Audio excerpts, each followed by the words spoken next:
So you need to ask yourself this: is the income the problem? Or is it me not keeping track of what I'm spending money on really the problem? Or me just spending and saying I'll get it back? I can't take this money with me when I pass away, or whatever reason you spend a lot of money. Is that really the problem? So we're gonna talk about it today. So like, subscribe, and comment. What it do, YouTube? It's your boy Trey Visions. And today we're gonna talk about your income not being the reason that you're at where you're at in life. And I'm gonna start off by saying this. The very first problem people have is when they get more money, they start to buy that new car. Even though they might not need that new car, they'll buy the new car. Or when they start making more money, they'll get a new apartment that costs a lot, even though they knowing that most of the time they start making this new money, they don't know how to manage it yet. So what I'll say, if you start making extra money, wait maybe 3 months plus to see how you manage this money, because it may be more money, but your management skills are bad. Then it doesn't matter how much money you're making. To be honest with you, you're going to end up spending that extra money on something you don't need, because most of the time you're buying stuff you don't need. Like, you might just start making more money. Oh, now I need to go get that Hulu subscription. I'm making more money now. Now I need to go to out to eat more. Now I can go more places on the weekends. It's like, bro, when you start making money, the first thing you need to start thinking of is, how can I make this money make me more money? Whether that's investing, whether that's starting a business, whether that's anything that can make more. There's so many things in this world that can make you more money. The first thing you shouldn't be thinking about is how to spend that money off the jump. But a lot of people, that's the first thing they're thinking about: spending that money, using that extra money to finance things they don't need, like that buy now, pay later stuff. That's a way to put you in more debt, bro. You don't need, if you can buy something 3 times, 4 times, you don't need to buy it. So that buy now, pay later, most of the time, is putting you in a bind, because now you have an extra payment you have to worry about. And now if something comes up and you're still paying that buy now and pay later, it's harder to scrape up money for the car problem or whatever it is. It's harder to do that. Um, Another thing is, a lot of people don't be knowing where their money is going. Like, a lot of people are, and don't be intimidated to look, bro.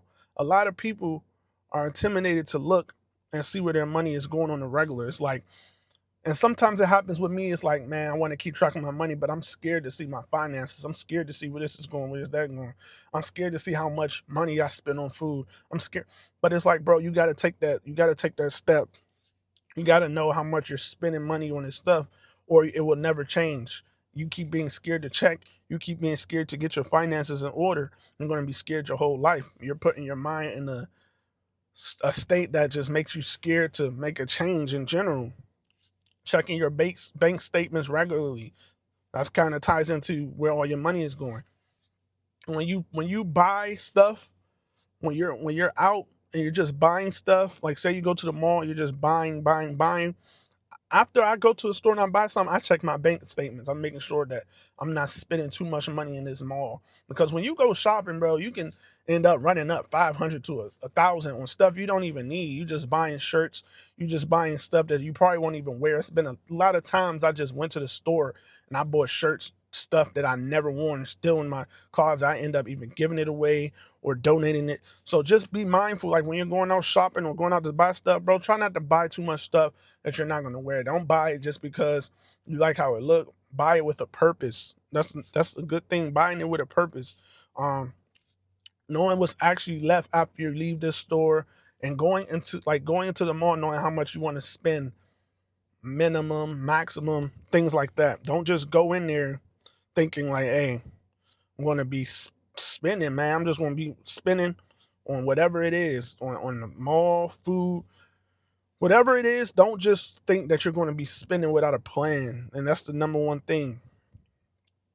Don't have your finances not be able to finance your lifestyle. And if you're living like you're making more money than you are, then you're going to be stuck in that same spot, or probably never elevate, because you're living above your means. A lot of people in the United States in general live above their means because they're trying to keep up with an image sometimes They're telling themselves that they're going to get this back eventually, so they'll spend it now. I'm gonna get it back. It's a whole lot of reasons why people end up living above their means. But once you realize that that's something that you can actually change, and it's a discipline thing, bro, you're gonna start changing your decisions on a regular. It's gonna happen on a regular basis. So that's another thing. I feel like the third thing, I feel like you need to focus on saving money, but not just saving. Like I said, investing that money into something that's going to make you more money. Put your like you. It's good to have a savings, maybe 5,000, maybe whatever it is. It's good to have a saving. I thought someone was walking over here. It's good to have a saving account, but don't put all your eggs into the savings, bro. Take some of that savings out, put it into a Weeble account, put it into your Roth IRA, 401k, whatever it is. Start putting more money into these things, bro. Don't just have 30K sitting in the savings account that's not doing anything. Use your savings as like a emergency. It's an emergency thing. So if your car break down or your car stop working, you have 5 to 10K in your savings, you could buy a whole new car. Things like that. I have a good amount of my savings. I'm going to make another video on that. But it's good to have savings, bro, because it's like it lifts, like it takes some weight off your shoulders. Lifts the weight off your shoulders. It doesn't feel like you have to scramble for money as much. You could take more days off, especially if you don't get PTO, things like that.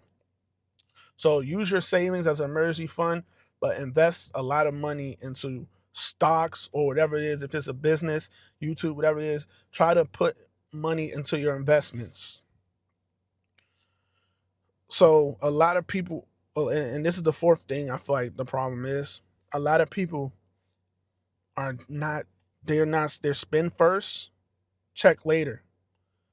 So they'll get their paycheck. Instead of saving or putting money to the side, they spend it on bills. They spend it on entertainment. I mean, you got to pay for bills. But after paying for bills, they're paying for entertainment, and then they use whatever's left from this check and just throw it in the savings. If you're throwing whatever's left from a check into your savings, that means that you're not having that much money left, and you need to have some money in your checking account as well. You can't just have money in your savings, none in your checking account, because then you're still waiting for the next check to put in that checking account.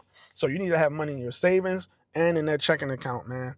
But just make sure you're saving money and using it wisely. Don't just save it. Inflation, if you're just saving money in your bank account, inflation is going to make that money decrease in value. Start putting money into the stock market, whatever that is that you believe. Like ETFs are a very good thing. The Nasdaq 100, the S&P, I mean Nasdaq, yeah, Nasdaq 100, S&P 500. Put your money into those things and just leave it there. Don't even look at it, bro. When I go in my stock market, I'm not looking at if it's going up or down. I'm just putting the money in daily. And there's ways you can have it automatically do that, but I like to go in myself because I might want to put more money in. If I make extra money, I'm putting more money in my investments, things like that. Instead of me thinking to go buy this, buy that, first thing I'm thinking about doing is putting more money into my investments. So once you could change your mindset on things that you're spending money on a regular, bro, you're golden, bro. You're golden. But yeah, man. So really the big message I'm trying to say is it's not your income that's the problem. Yeah, your income helps. Yeah, getting more money helps. But there's people that's rich that still can't get above the level, or probably they go below their mean, like they're living above their means rich. You can live above your means being rich. So it's like doesn't matter the amount of money you have, there's always something to spend that money on that can be foolish, that you could be wasting your money on. Try to use your money smartly, invest it smartly. Even rich people invest their money smartly. So in 5 to 10 years, they can triple that 1 million they have.